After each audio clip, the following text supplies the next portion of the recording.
guys. Welcome to my panel. It's 10 o'clock, 10:30 in the morning. My name is Monica Rial, and I'm a voice actress. I'm also a script adapter, which we will discuss this morning. And I'm also sometimes director for Funimation, and then I also voice acted for ADD. I've done a lot of shows. I even joke when people come up to me in the autograph line and they're like, "So, what have you been in?" I'm like, probably be easier for me to ask, "So, what have you seen?" That might be easier. And because it's been a lot. I've been working for 12 years, so I've done over 200 anime, so woo! This morning, this panel, what we're going to discuss is the whole behind-the-scenes kind of stuff. We're going to talk about like the script adapting and the directing side of stuff and what happens, and basically how your favorite anime go from Japan and into English and all that fancy stuff. I guess the first thing for me to do is to explain the process so that you guys know kind of what I'm talking about. I call myself a script adapter instead of a writer because I'm not really making up the story. You know what I mean? Like the story is already there, it's somebody else's baby. My job is just to make it fit flaps in English. Like it's my job to make sure that whatever is said in Japanese, I get as close to it as I possibly can in English, and then it fits those stupid little mouth flaps. That's what we call when the mouth opens and closes. And I call them stupid because sometimes they look kind of stupid, and it's hard to match them. So, basically what happens is, let's say Funimation licenses the show Chocolate. And Chocolate has a huge fan following, and everybody's very excited that Funimation has licensed the show. Well, they pay a lot of money for Chocolate. And after they pay a lot of money, what happens now is they get their translators on it ASAP. So that they can go ahead and put it on the interwebs so that you guys can see it ASAP. Then what happens is they go back through and the translators like double check their translations and make sure that everything has been translated. Sometimes it'll be like first it'll go to a native Japanese speaker who speaks English, and then it'll go from her to a native English speaker who speaks Japanese, just to make sure there wasn't anything missed. And then from there, that translation goes to the subtitle timers, and it comes to me. Subtitle timers, all they gotta do is, take that translation and make it go in the right page. Sometimes they have to truncate it, like if a line is really long, they only have so much time. Like there's a real skill to subtitle timing, because it has to be up there long enough for you to be able to read it and understand what's happening, but at the same time, it has to run pretty fast. So I always find it funny when people are like, "Well, the subtitles are always 100% correct." And I'm like, sometimes they're not. Because what happens is just like with the dub, where you have to sometimes truncate or make things shorter for the lip flaps, they sometimes have to take things out and make it shorter because they don't have enough screen time for these things. Or they have to double layer while you see like the yellow subtitles come out because somebody said something on top of the other, and it gets very confusing. Anyway, that's not. I'm sure it's much more difficult than that, but that's about all I know about what they do.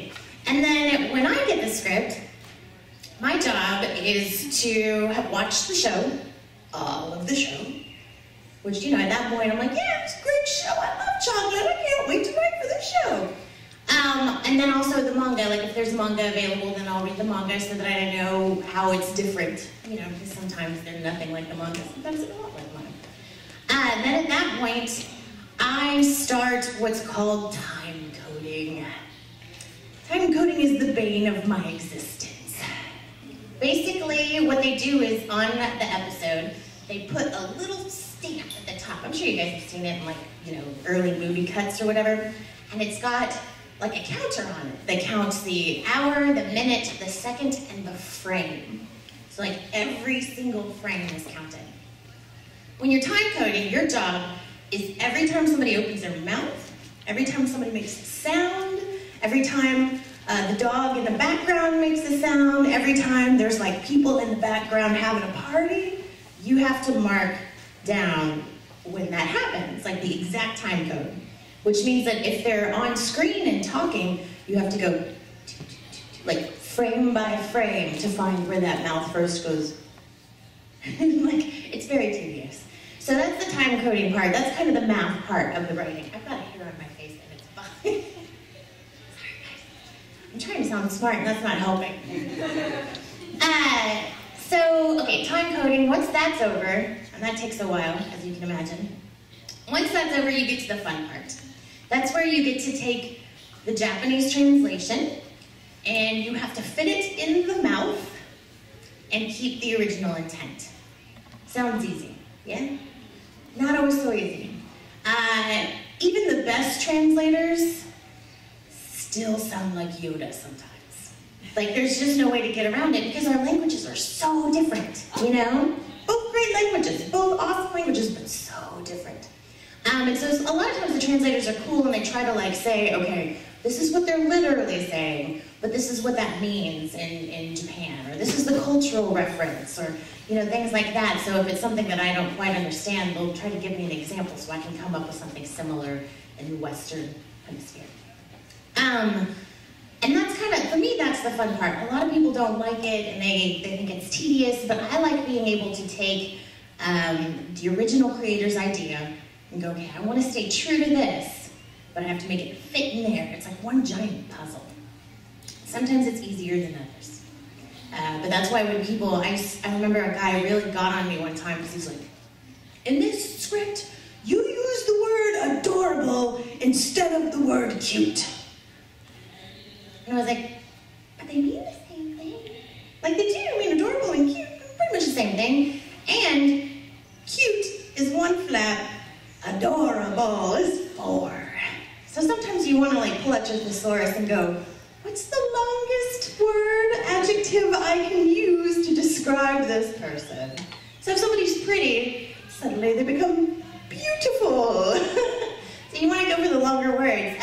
Sometimes though you have problems where there's too much information and it's hard to like put it all in there. So sometimes you'll find that in the dubs especially, we'll have to like accredit certain things to other people so that we make sure that you get all of the information. It just may not be coming from the same people that it was coming from in the original. Because I think it depends on who you're talking to as a writer, but for me, the most important thing is that you understand the story. I want to make sure that what you see in English is the same thing that was seen in Japan. Like, you end up with the same story. Like, you could have a conversation with a Japanese anime fan about this show, Chocolate, and it would be, you'd have seen the same story. That's my goal. Some writers want to be, you know, more technical, or they like to wander off a little bit more, which I don't like to do. But so basically, after I do that, after I do all the little filling of the flappages and everything, then I go through and check it, and I watch them all. Like, usually we get groups of like 4 or 5 at a time. You go through and you watch them all, make sure everything makes sense, make sure it's good.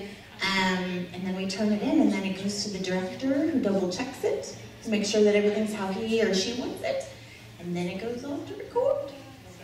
And it's a pretty quick process. Like, we have to turn around pretty fast because, believe it or not, like, we get I know you guys feel like you wait forever. We get this stuff done fast. It's the actual making of the DVDs. Like, it's the other stuff that we don't do that takes Like, it takes so long. Because we'll have stuff recorded. There's shows that we have recorded now that aren't even out yet. And I'm like, we recorded that like a year ago. Why isn't that not out yet? And they're like, oh, well, they're still pressing discs, or we're still waiting on this from the Japanese, or we need this one song and we haven't gotten it yet, or things like that. So it just depends. And then I guess I'll go ahead and explain what happens from there so you guys know. So then once the director has the dub scripts, their job is to have watched the same show as well, like they watch the whole thing. They look at the scripts, and they look at the characters, and they decide which characters are important enough, or the bigger characters that need to have auditions. And they'll pick from the script what are called sides. So they'll pick like interesting lines from each of these characters and create a page. And that page will usually have like a couple of pictures of the characters on the top, and Then it'll have a few lines, and they create a book. And it'll have like, do characters. Then they have the auditions. And the actors come in, and you get your book, and you look at the characters, and they usually tell you to pick 3. Like there'll be like 10 girls and 8 guys, let's say, in chocolate. And you have to pick 3 characters that you think you'd be the best for.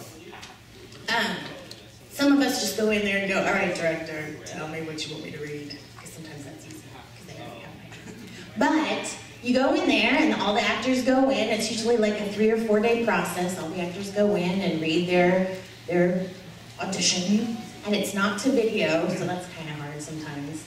But you don't have to worry about flaps, so that's good. So, and then from there, the director casts the show. And once the director casts the show, they send it to the talent coordinator, Tara, and she schedules everybody. Then once everybody's scheduled, you have people coming in one at a time, and they come in and do their part. And so you slowly watch it kind of being built up. Then when that's done, and all the recording's done, the director and the engineer actually go back and watch everything together, make sure there wasn't anything that was missed, or if there's a character that all of a sudden sounded great by himself, and now you hear it with somebody else, it's like, oh, maybe we need to redo that. All that stuff is kind of like a last pass. And then after that, it goes off into that realm that I don't know, where they make it into a DVD, and I'm not exactly sure what happens there. But that's the whole process, at least from my side. It sounds really easy.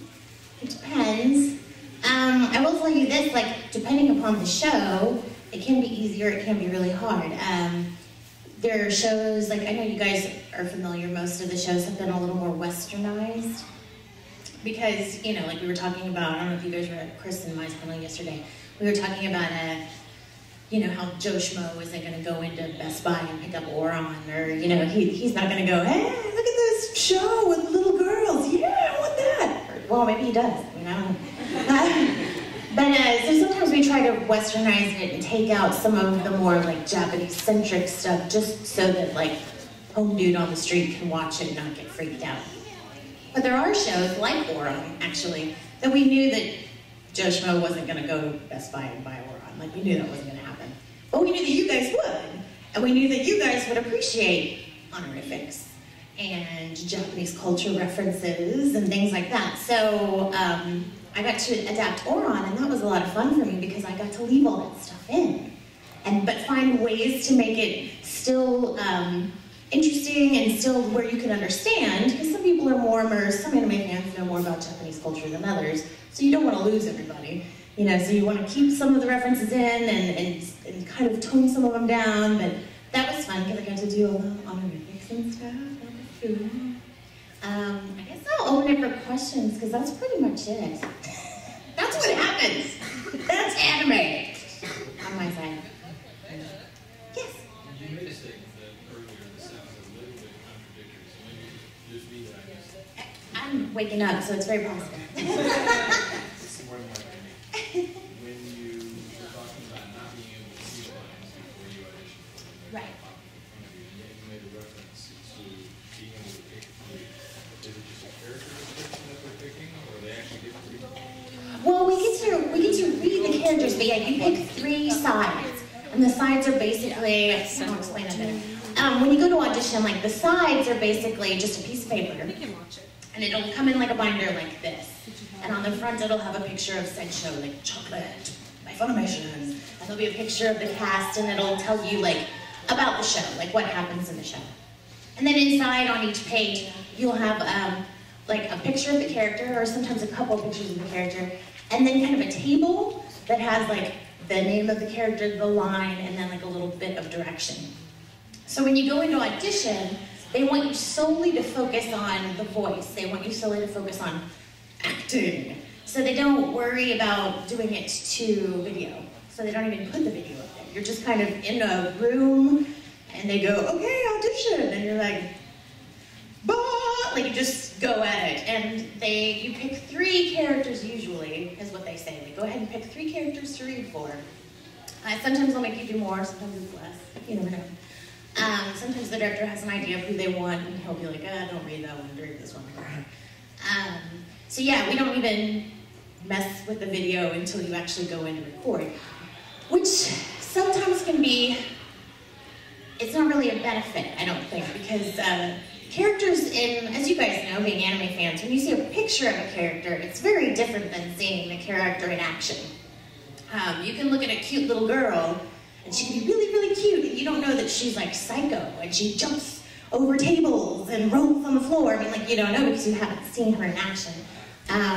But that's the way Funimation does things. I know at ADV, we used to always audition to the video. So it was kind of like, but we did it differently there. Let me explain how this is different, because this is interesting.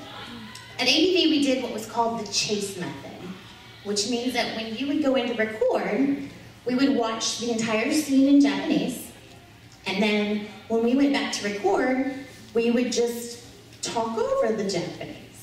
So instead of like having beeps or anything, you know, you would just go in, you'd watch it, okay, and you would have a conversation with the seiyu across from you while you're talking over the other seiyu. It's like, hey, all right, whatever. Which, when you tell that to other Funimation actors, they're like, how'd you do that? Wow, how can you do that? You talked over the Japanese? I'm like, yeah, it's really normal. I mean, to me, it's not the big deal. The only problem is now when I hear people speaking Japanese, I want to talk over them all the time, which is bad. And then at Funimation, they do what's called the beeps, which is a much more commercially, it's a commercial standard, basically.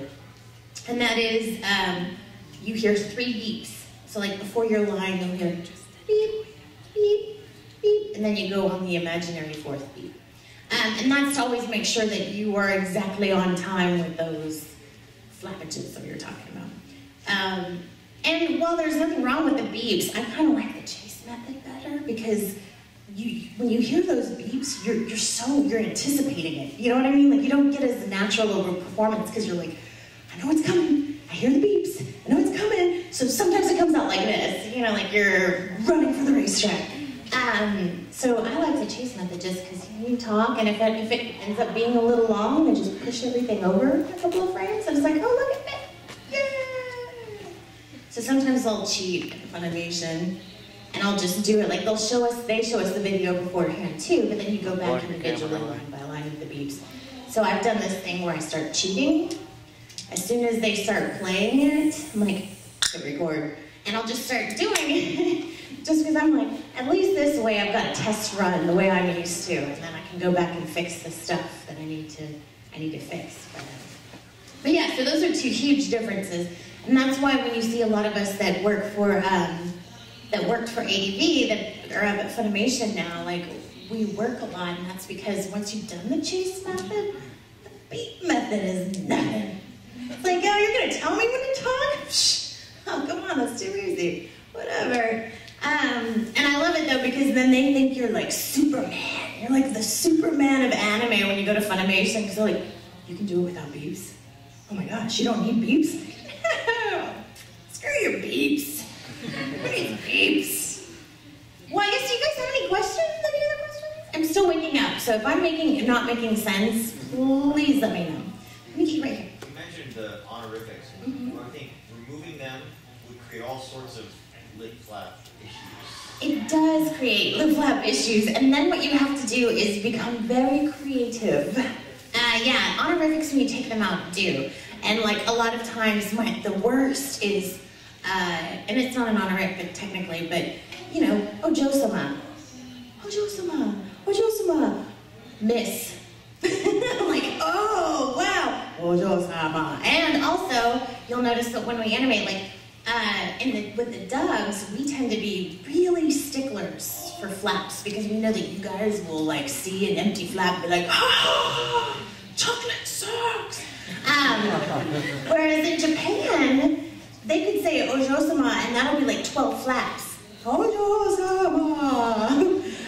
So then, like, that's what happens all the time. Like, it'll be Ojo-sama somebody, and it'll be like 20 flaps. I'm sitting there going, I can't fit Miss So-and-so in 20 flaps, and then you just have to kind of wing it and go, well, hello, Miss So-and-so. How are you doing today? I hope you're well. And then that causes a problem because then your next line has to be a reaction to that. Like, they can't just say whatever they were gonna say. They have to say, yes, I'm fine, thank you. But, you know, because you want it to sound like a conversation.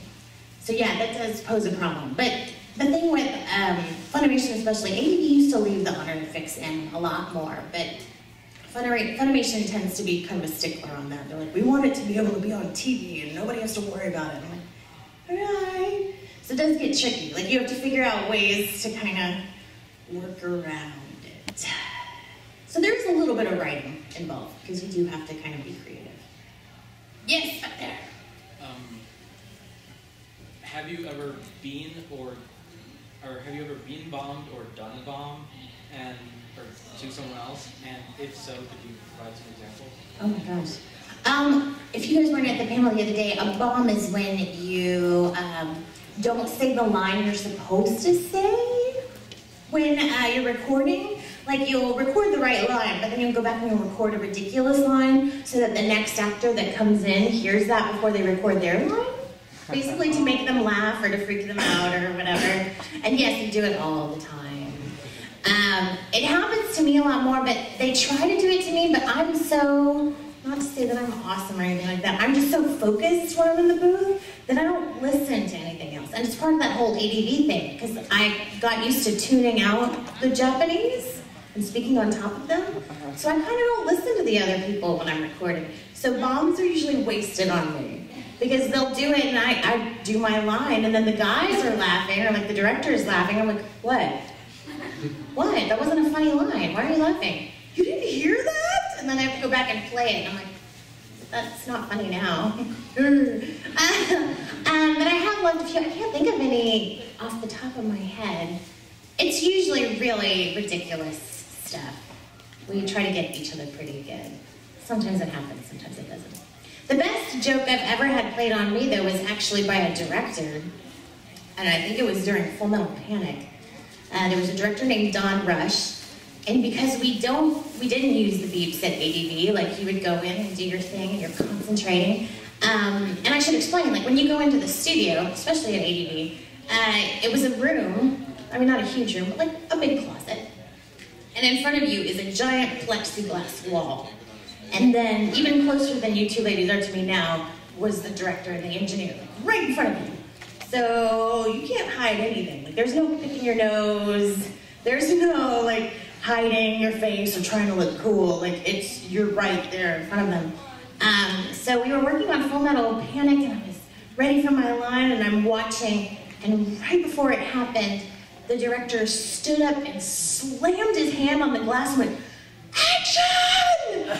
I about died. On the tape, it was like,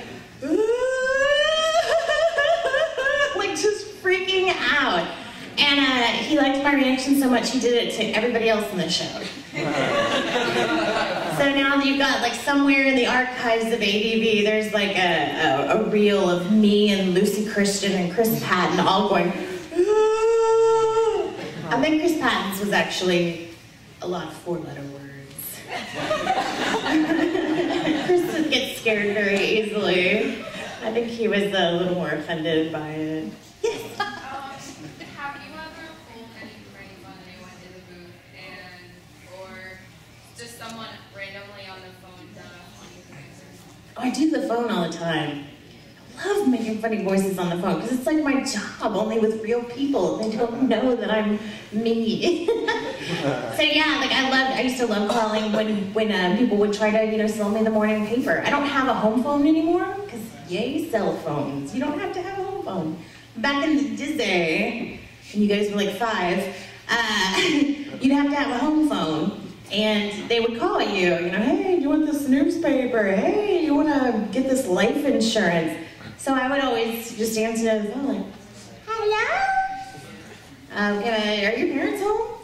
No, they're not home, I'm sorry. But you can talk to me if you want to. You want to talk to me? Because I want to talk to you. And just like keep them on the phone and annoy the crap out of them until finally they'd either hang up or they'd be like,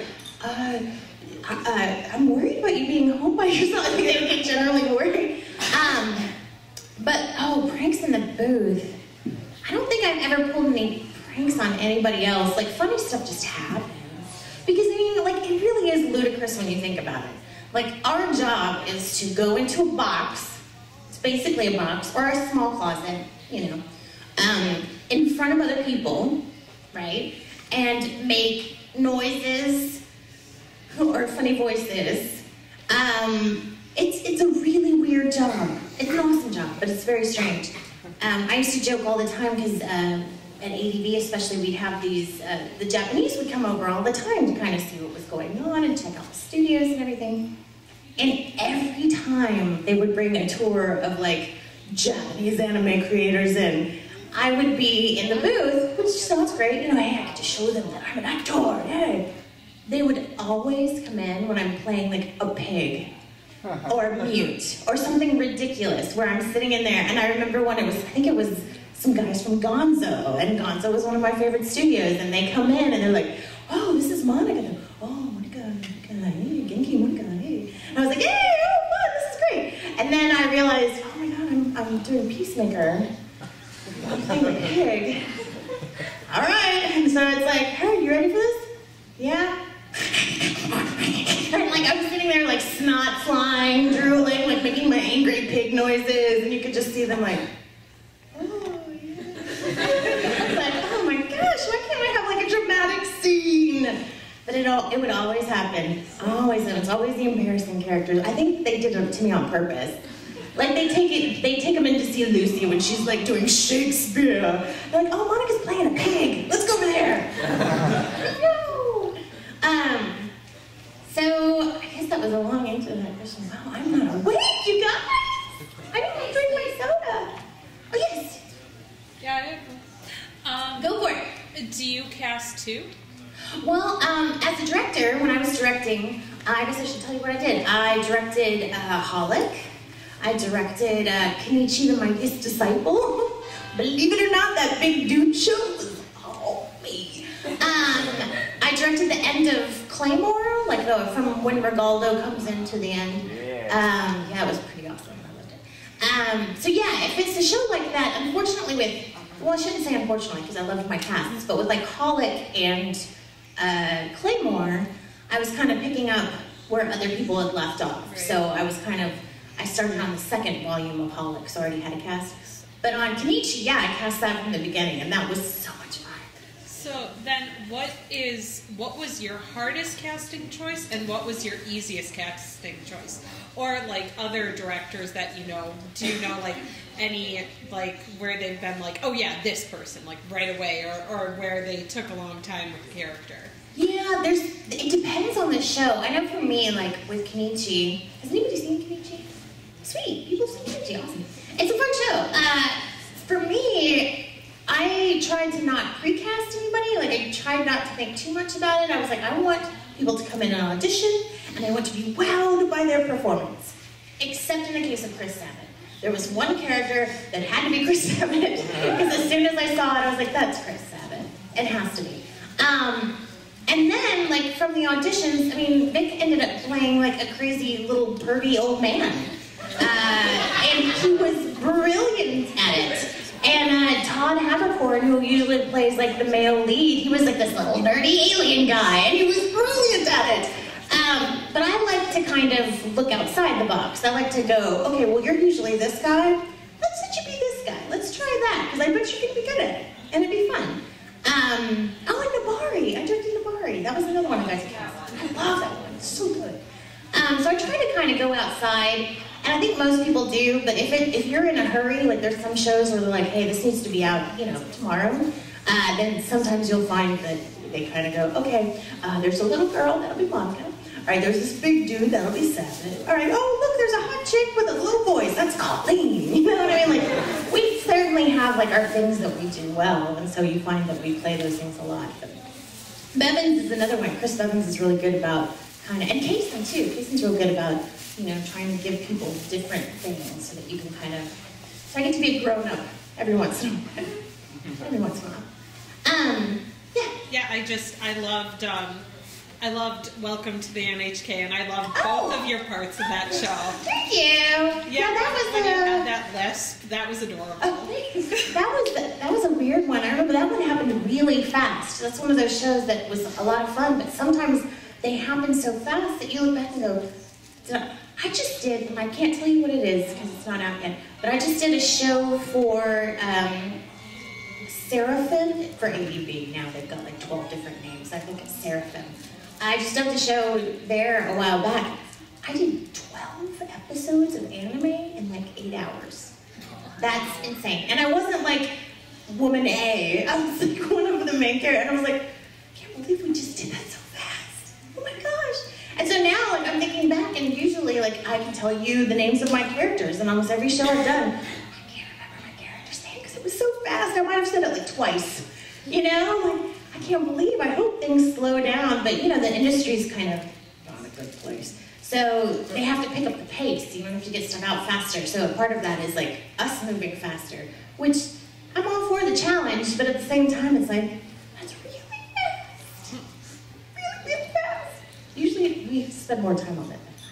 I don't want you to think we're just bombing it out. Anime, it's not like that. We usually spend a lot of time on it, but that one was weird. Yes? The industry as a whole is headed down. Yes. The market's not there where it was 3 years ago. Are you guys looking at any new venue besides taking someone else's creations and translating them to your own? Well, that's more of a Funimation question, and I'm not sure what they're doing. I know that right now, like, they're still plugging away. You know, they've got that Dragon Ball license. That'll keep them up and going for a while. But I know personally, like actor-wise, we all do other things. And I think for me, the telltale sign was when ADV, the company that I worked for in Houston, hit hard times and none of us were working at all.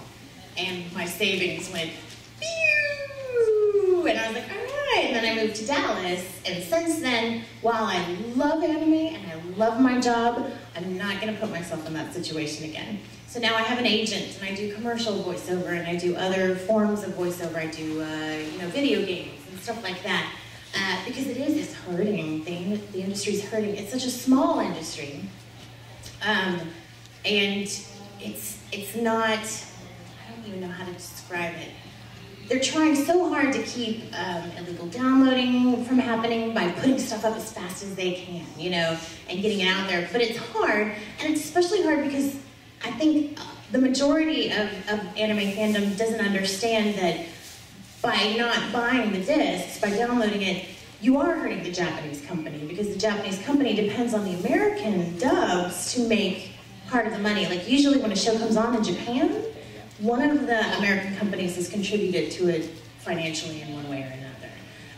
Because they know they're going to end up hopefully getting that show, or when that show goes up for a bid, you might get a discount because you've already put $25,000 in it. So they'll be like, hey, we'll give you a $25,000 discount, thanks for the money, you know, but that kind of thing. So by the American companies hurting, then the Japanese companies end up hurting.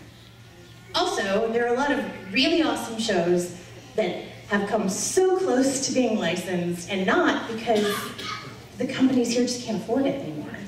Like there's some shows that I know would do so well, shows that I've started working on and then had to stop because we couldn't afford what they were asking for. Which is, it sucks, it totally sucks. And I'm not gonna be, you know, I'm not gonna tell you not to, I'm not gonna be that Nazi. I was on Napster when it first came out, and I understand. But I will say this, if you like a show and you downloaded it, just buy the disc when it comes out. Just do that one thing just to kind of support the industry. Because it is hurting, and that's the thing, is like, it's kind of like with the music industry, you know, when they were really hurting because everybody was illegally downloading songs. But the difference is that, you know, Lady Gaga can go on tour and make millions of dollars, which has nothing to do with downloading. And like, you know, you can get her song for free or whatever, but as long as you pay for her $200 ticket or whatever to her concert, she's still gonna make money. Well, we can't really take the show on the road. You know, I don't think we're gonna be doing any live performances of anime anytime soon. So there's not really a way for us to get that money back. Like there's no other way for us to make money other than selling the discs. DBZ on ice would be fabulous, only because we would all eat it. Especially me, I'd be facing the ice. We've joked about it, I'm sure it'd be fun. It'd be fun to do it in live. But yeah. See, we have a stage over there. Yes. Yes. Regarding video games, there are, of course, domestically produced video games, and there are imports. Is there a voice acting difference? Good question. Yes, actually, the imports are much more like the like dubbing, like doing the anime dubbing. Because when you have a video game that's imported from Japan or whatever country, so now they're making them in France, they're making them all over the place. When they're imported, what ends up happening is they'll send you a script, and what you'll hear is the original line in whatever language it's in, and you have that much time to say your line. So it's not as technical as the beep, beep, beep line and the flaps and stuff. Usually you don't have any flaps to match, because video game flaps are just kind of like, blah, blah, blah, blah, blah. Well, now they're getting really intricate, but they used to be blah, blah, blah, blah. So what would happen is you would hear, you know, rabba-doo-doo-doo-dah, and then you have to say, I love chocolate in that amount of time, and then they can just kind of plug it in. Whereas if it's a domestic game, a lot of times we'll do what's called prelay, where we'll go in and record everything, and then they'll go and animate it later. Good morning!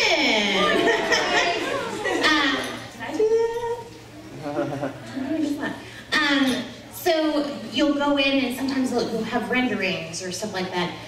There was one game that I did with Square Enix, actually, that was, I think they did both at one time, or I guess maybe it was only in English, I'm not sure. It was called Unlimited Saga.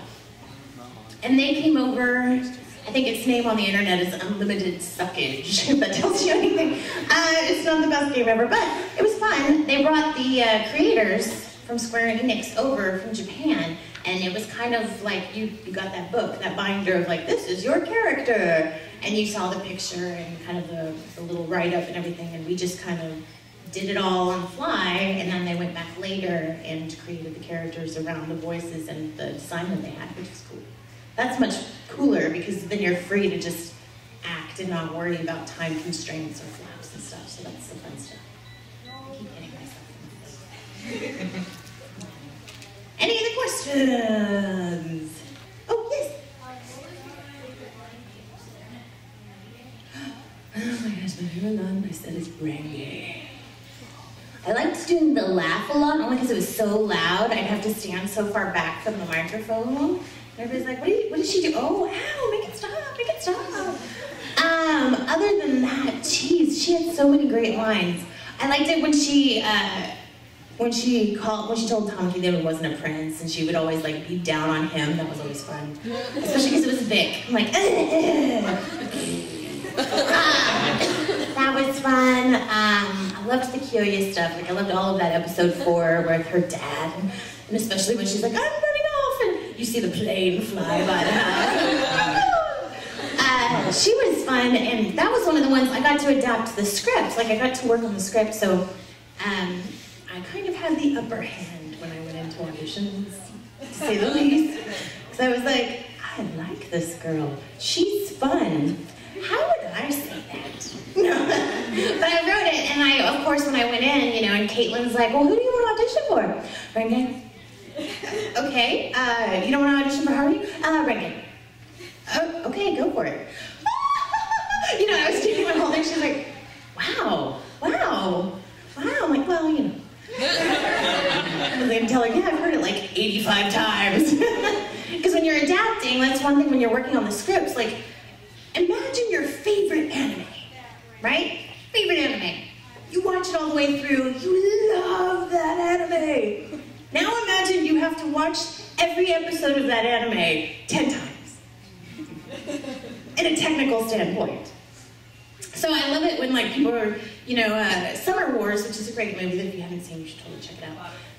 Yay! But I guess it was a week ago or 2 weeks ago, it was playing in a theater in Dallas, and a whole bunch of people went to go see it, and I do plan on seeing it. However, they're like, well, we're gonna go to, you know, the Angelica Theater, and we're gonna go see Summer Wars, and you should totally go. And my answer to them was, if you worked in a pizza parlor, the last thing you would want for dinner is pizza, right? And they're like, yeah. I'm like, I'm not going to the movies. I'm sure Summer Wars is brilliant. I had a great time working on it. The cast is phenomenal, but I'm writing a script right now. which means I've been looking at nothing but anime for the past 5 days, and I've been locked in my house and haven't been around people. If I'm going to be around people, there's not going to be any anime involved. And they're like, okay. But it's true, you kind of like sequester yourself. You're kind of, it's you and your computer and that anime, whatever it is. And so like the anime that I've adapted or worked on, I feel like I'm an expert. I know Oron. I even threw in a joke in there that people didn't get. I'm so sad. Actually, I was kind of tickled because I don't usually read reviews online because people can be kind of, but I remember reading a forum board for Oron where I wrote this joke and they obviously didn't get it, and it was even funnier that they didn't understand what I had written. I had written a joke, it's early and not to be weird, but if you get it, you get it. I put in a joke in there about the twins, one being a pitcher and one being a catcher. And I loved getting on this forum board and these kids were like, that doesn't make any sense. That's just stupid. And I was like, you don't get the joke. Right. So that kind of stuff always makes me giggle because I'm like, yeah.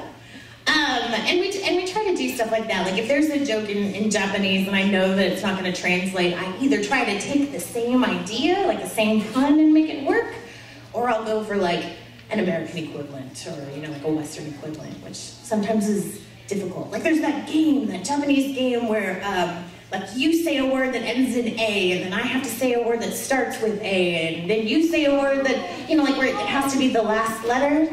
That is the hardest thing to do in a script ever, especially, and what's worse is sometimes it'll be like food, and they'll have pictures of the food that pops up, so not only do you have to match the letters, but you have to match the picture. That's the hardest ever. And I've been doing it for so long now that those are the shows I get the difficult ones. So it's like, it's a challenge, but at the same time, like I can't tell you guys what show I'm working on right now. I'm gonna preface by saying that it is awesome, you will love it. However, I had a script to write this weekend while I was here. I finished it, and that's why I wasn't out like karaokeing and hanging out with you guys, because I was actually working. But the one that I'm working on right now, it's fast. Everybody talks at the same time, and it's one of those things where pictures pop up. Like they'll say, oh, and it's like, picture! I'm like, why do you have to do that? Because then instead of like just coming up with something creative, now it has to be something creative that's not just the picture. And this show has really ludicrous pictures that have nothing to do with what they're talking about. So it's like, oh, but it's fun. I do a lot of this. It's fun. I enjoy it. I'm sure my boyfriend is so sick of hearing about it because he's my sounding board. Like, okay, so this is what happened in the scene. This guy's talking to this guy, and then this octopus pops up, and then all of a sudden there's this pink hippo, and he's like, and here's how I fixed it. So blah, blah, blah, blah, blah. Does that make sense? I have no idea what you just said. I don't know. All I know is whatever you're working on is crazy. And he knows the anime. Like, he's a sound engineer. He works for Chris Sabat, actually. So, I mean, like, he's familiar. He works on Dragon Ball. Like, he records Dragon Ball Kai. So he's seen it. But he's like, wow, they give you that crazy stuff. You get the crazy shows. I'm like, yeah. I still love, though, I absolutely love that Kenichi the Mightiest Disciple, one step away from Dragon Ball, right? It's a fighting show. It's an awesome show. If you haven't seen it, you should totally check it out. I'm not just saying that because I wrote, directed, and was in it. I'm saying that because it really is a good show. It's awesome. But I'm a girl. And I'm not even like just a girl. I'm a girl. Like a girly girl. Like if I could wear pink and Hello Kitty all the time, I totally would. And I love that somebody at Funimation went, we have this show. It's called Kenichi the Mightiest Disciple. It's all about fighting and this boy coming up to be the greatest fighter in the world. Let's have Monica write it. You know what? Since Monica wrote it, let's have her direct it. Okay. So, I mean, here's Monica, like, at her computer trying to figure out all these fighting terms. Like, hi-ho, hi-ho. I don't know what this means! It was fun. See, I was scared, and it happened. It's just my magnetic personality. I don't know what it is. Is it my phone? Oh! Look at you. Smart. I put it away. Maybe this one will be better. No, they're both on 2.4. Oh, that. I'm just gonna push my phone over. I should be good. I didn't even think about that. Smart man. Yeah, when you go into the studio, you have to turn off your phone because sometimes it does little dee dee dee dee dee dee dee dee dee, and it'll come through while you're recording, which is really cool. Yeah, that's not fun. They don't even do that anymore, I thought, but they do evidently in the studio. Yes. Did you enjoy doing a voice for Tsubaki anime for Solid Eaters? Yes, Tsubaki's awesome. I was telling people it's always cool in that kind of situation because we aren't always cast by the directors. Like sometimes you get a show and you don't have any say because the Japanese want to be, the creators want to cast the show, which is really freaking cool. They may not have any idea what you're saying, but they want to make sure that your voice matches that character. And Soul Eater was one of those. We went in and we auditioned, and when we auditioned, instead of Zach Bolton, the director, casting it, all of those were sent to Japan.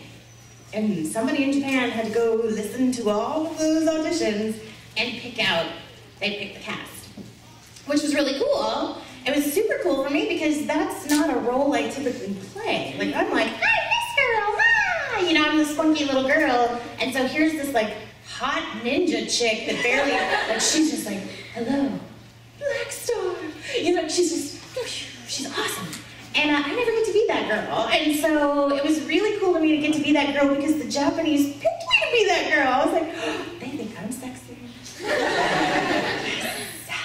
Actually, the only thing I ever hear from Japanese whenever they come over is, Genki! Genki! I'm like, I hope that's a good thing. I mean, I know it is, but still, I'm like, yay, Genki! Yes! What's your favorite timeline in anime to be part of? Timeline? Like, they go into Japan, Oh, like in the Edo and... I like the future-y stuff. I'm one of those girls, I like giant robots, man. I think giant robots are pretty awesome.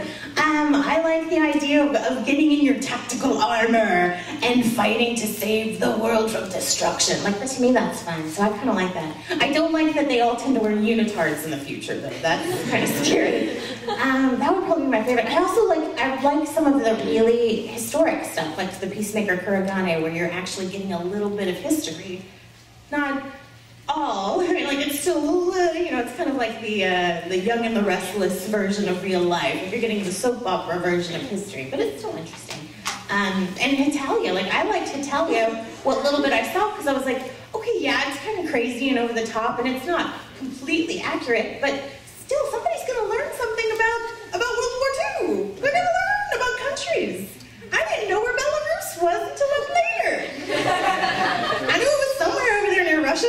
I had no idea exactly where, and then I learned something. So I like that kind of stuff. Yeah, either the really old or the future. The future. Yeah. When it comes to those cultural in-jokes and stuff, who's the final arbiter of whether it's translated to a more Western audience sort of thing, and how many times have you ever had to go to bat about something no, I'm not doing that joke. That's pointless. It happens a lot. Because here's the thing, and this is what sucks, and I hate it. And I'm going to tell you this, I know there's a camera, but anyway. I write the show the way I think it should be. If I think a Japanese reference needs to be left in, I'll leave it in because it's an important reference or whatever. But I don't have the last say because the director is the last person that touches it. And there are shows that I've written that by the time come out, I watch and I'm like, I didn't write that. I didn't write that either.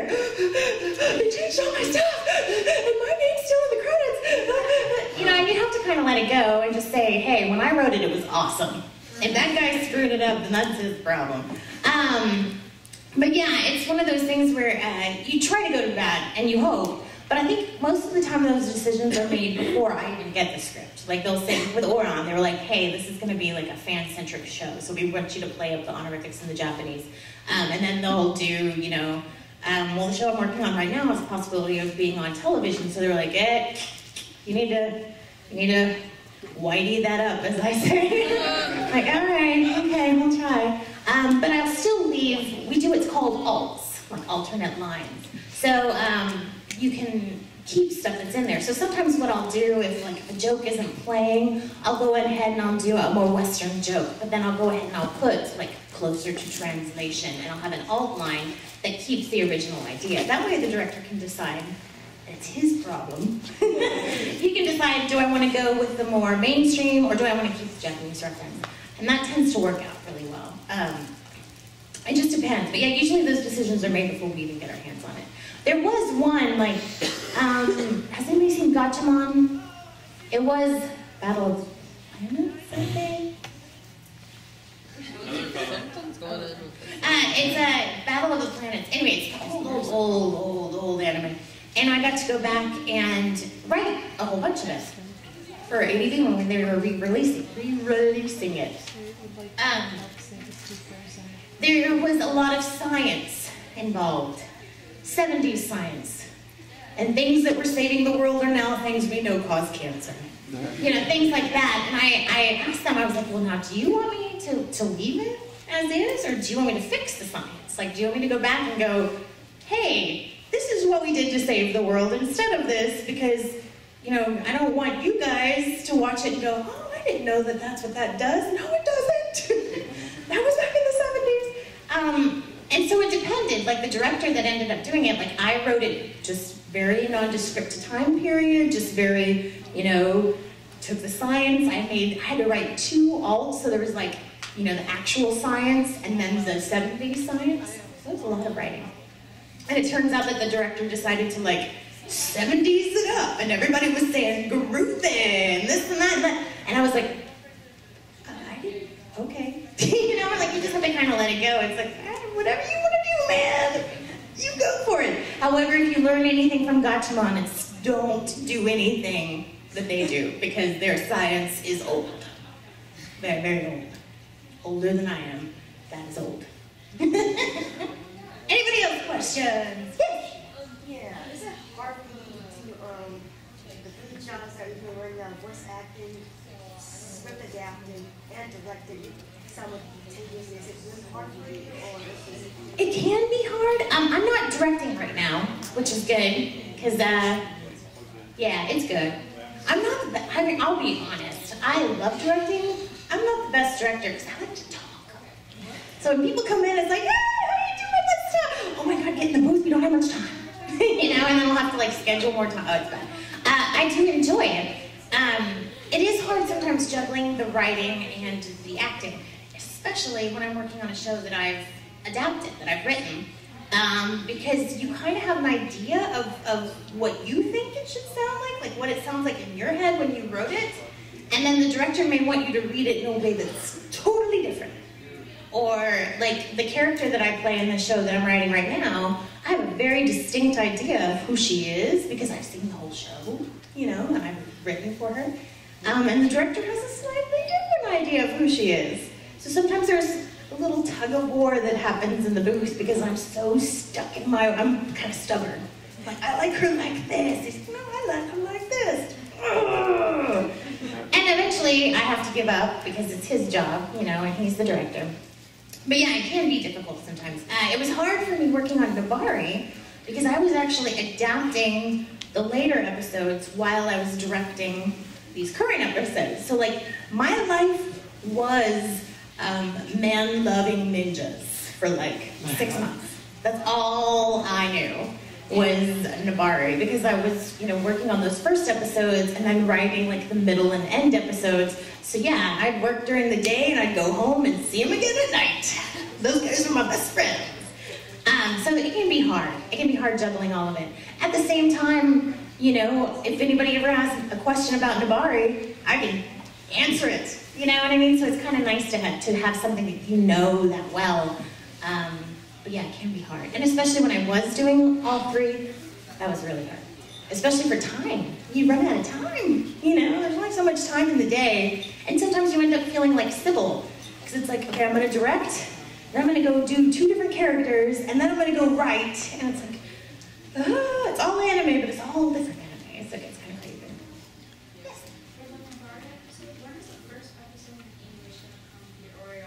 It's already out. It's out. I think that you can get like probably get the complete series now for like $10 that show. And Joel McDonald plays Yoite, and he is phenomenal. I love Yoite's my favorite character ever. Sorry, I love him. Yes.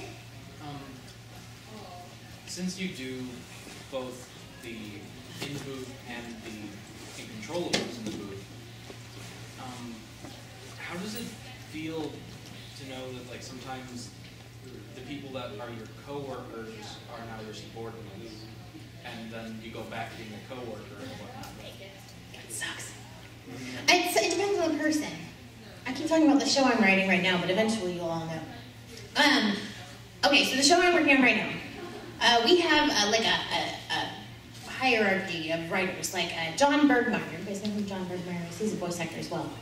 He's the head writer, meaning that when Funimation gets scripts or shows, they send it to John, and he kind of doles it out to people. So you've got your head writer, and then you've got what are called the lead writers, which are the people that are in control of certain shows. So like, I'm a lead writer for the show that I'm working on now. Under the lead writer, you have the writers, who are the guys that do the episodes. Like, I write episodes, and then I have like 3 guys on my team. I have 2 new guys who I'm training, and then I have another guy who writes with me, who also happens to be the director of the show. So, I'm his boss when we're writing. He's my boss when I go in to act. Yeah, it gets really, really ridiculous. Because then if he has a question as a director, he has to ask me, and then I have to ask John, and John has to come back. But then if it's this weird thing that you have to make happen, and it gets really confusing, and it's like, thankfully everybody up there is really cool. Because if we worked with a bunch of like douchebags, then it would be really hard. But thankfully everybody's really cool, so it's easier to figure out. But it does get confusing. It's like one moment, like, you could be my boss, and then I'll be your boss just 10 minutes later. You never know. It's so bizarre. Well, you guys, I gotta wrap it up. I wanted to say thank you for coming to the panel so early. I know it's very early.